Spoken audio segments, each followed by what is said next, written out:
the most, there are many red flags, if I'm being honest with you, but I tried to take the red flags that require immediate attention, in the sense that you should be worried about this and you need to do something about it within the next 30 days, right?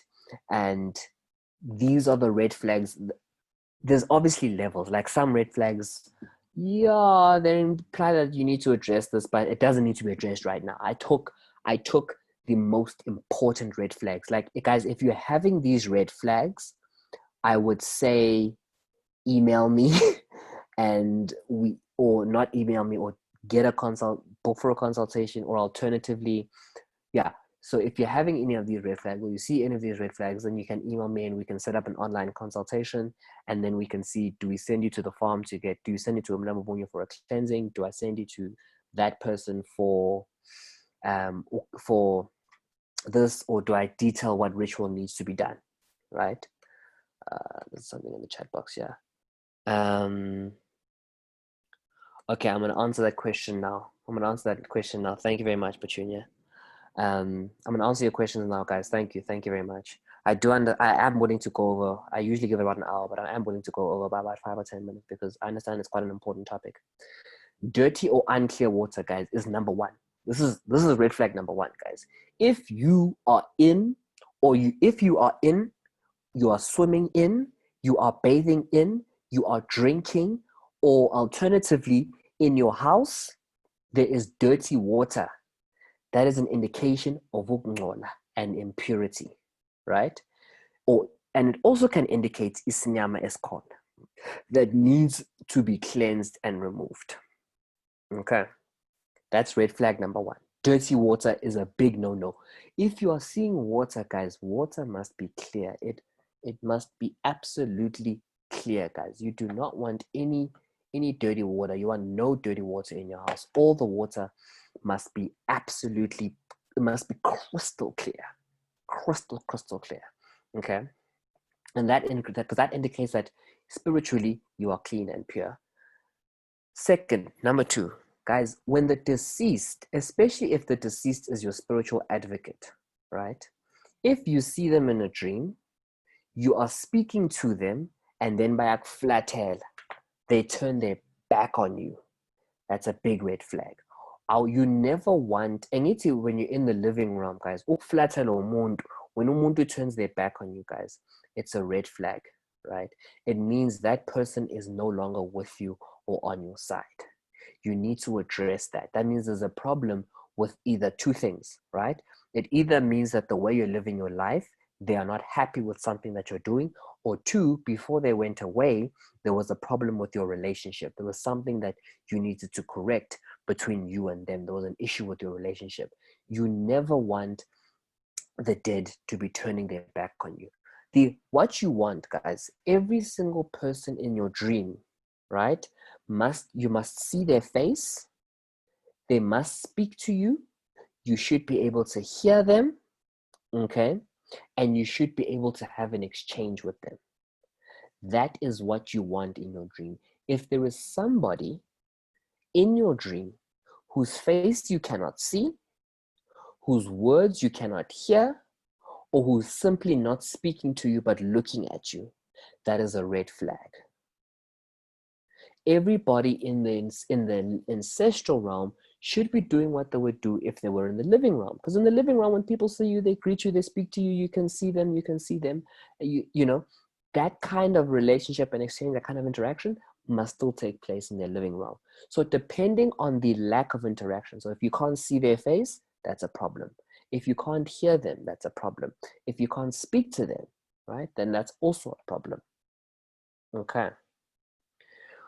So when red flag, okay, I've covered red flag number 3. When the deceased are not talking to you, guys, you should really be worried, because the deceased should be able to talk to you, especially if it's someone like your grandmother or your grandfather or your aunt or uncle or your mother, someone who should be your spiritual advocate. someone who should be your spiritual advocate and they can't speak to you, you can't interact with them, guys. It's a huge red flag if you cannot interact with your spiritual advocate. Okay, I'm gonna answer your questions now, guys. So please just keep dropping your questions. I'm gonna get to answer. I'm gonna get to all of them. Don't worry, guys. I'm definitely gonna get to them. Then, this one. I think this is the most scary one. I'll be honest with you. Being called to join someone who is deceased. Let me explain, guys. There's a big difference here. I've had many dreams when I'm walking with my grandmother. I'm walking with her. But at every point, it gets to a point in the dream where my grandmother's like, okay, Siyabonga, you need to go now because you shouldn't be. Because I'm in the ancestral realm. I shouldn't be in the ancestral realm. I should be here in the living room because I'm still alive, right? And then I go, right? Well, most of the time it's not me like going quietly. I'm always like dodging things and running away. But anyway, and then I leave. In the event it were different, if my grandmother was saying, Siyabonga, come here, come work this side, come to me, come here, stay with me here, then that is worrisome. You should never be called by someone to join them and stay with them and remain in the ancestral realm, right? Because you should you should be in the living realm. If you are being called to the ancestral realm or the living realm, the ancestral realm, you need to look at your behavior, right? Because in what could be happening is that the way you're living your life, it could be dangerous and it could result in you hurting yourself. It's very dangerous the way you're living your life. Okay. Abadala are not satisfied with the way you're living your life. Okay. You are not acting accordingly as a great vessel, right? You don't want to be called by someone who is late. Yes, you can hang out with them, you can talk to them, interact with them, good, but you should never be invited to stay with them, right? If anything, sometimes they must get up and leave and say, okay, Siyaham, but at some point, you must part ways with them. Okay. Regurgitating, guys. Vomiting is also a bit of a no-no. It's not a great sign, actually, if you are regurgitating. I think maybe I'll share my story one day. I think the last dream I had that I was regurgitating, I had no idea because I think I had parted ways with that particular individual. It had been about 2 or 3 years, right? And I had the dream that I was regurgitating, right? And then my father was like, no, and then what came out was shocking, right?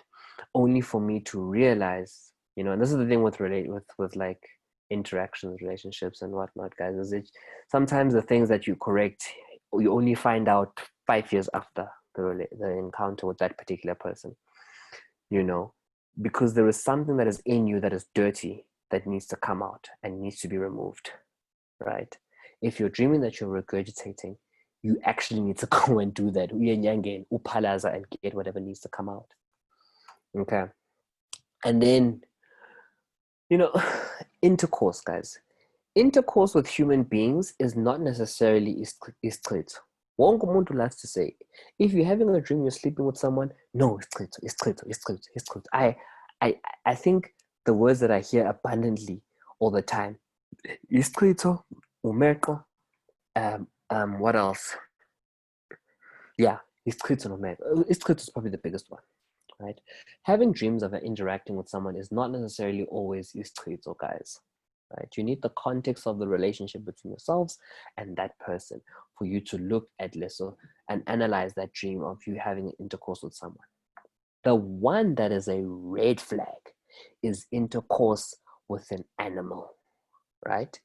If you have a dream that you are sleeping with an animal or an animal is sleeping with you, that is not, guys, actually, let me call it, I'm so sorry. I shouldn't have put down intercourse with an animal because that's not intercourse. Because who in their right, bestiality is a thing, I guess, who in their right mind would willingly and consensually, make love to an animal?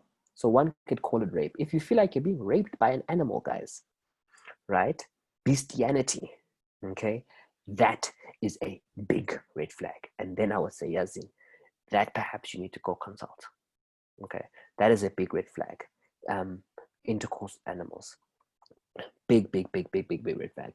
In that moment, I would say, look at who you have been with in the past and look at, because what might have happened is that, and I think I did touch on it previously, before that, depending on how you on the because if you slept with or you were intimate, sorry, with someone that obetwele ngesilwane, for example, right, and they slept with you, essentially you have slept with an animal. If that makes sense. I hope it makes sense. I want to tackle